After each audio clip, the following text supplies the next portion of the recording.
So we've already talked about how pathetically weak and out of the mainstream this gun bill is. So for those of you who might not know the details, I'll brush you up on it again real quick.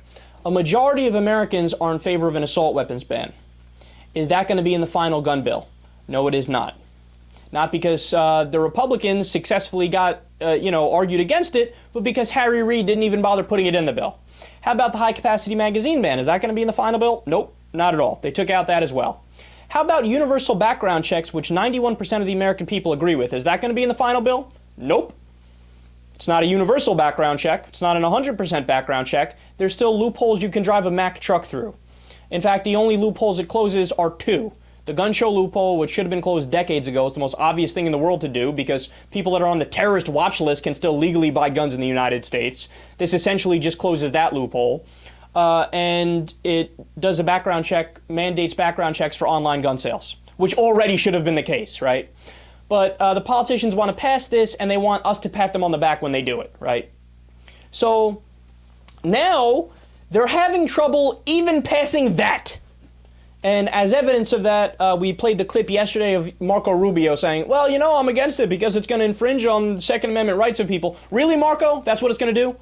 Now, of course, the Second Amendment was written at a time when the things Americans needed to fear were the British and Indians and bears, right? And they were talking about muskets, and they were talking about you need to be a member of a well-regulated militia in order to have a weapon. And on top of that, it's not even what the right-wingers think it's about. The reason why the Second Amendment was put in the Constitution is as a bargaining chip to get Virginia to join the Union because they were afraid that their slaves would escape north. So they wanted the right to have militias to make sure the slaves don't go north, right? So everything a Republican has ever said about the Second Amendment is factually incorrect and historically incorrect.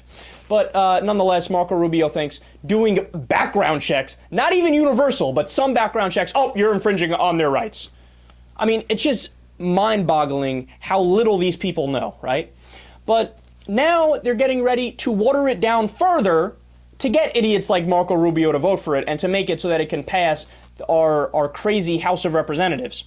So listen to this. This is a quote from the article. Quote, Senators Joe Manchin, Democrat of West Virginia, and Pat Toomey, the original people who made this bipartisan proposal, have talked with recalcitrant colleagues about a possible alteration to make the bill more palatable to rural lawmakers. The language that has not been finalized, the language has not been finalized, but talks have centered on exempting gun sellers whose businesses are located far from a federal firearms licensee, perhaps a 100-mile radius from performing background checks on gun buyers. So do you understand what that means? Basically what they're saying is, look, our little meager, moderate, vanilla background check proposal that isn't even universal, right?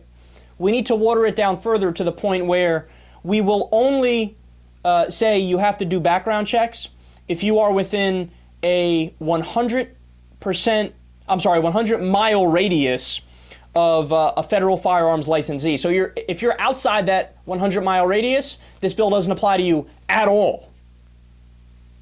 Now, I've seen no numbers as to what percentage of gun stores this would affect.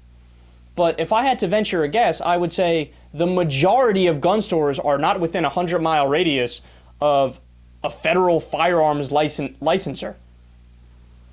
In fact, that they're probably incredibly rare.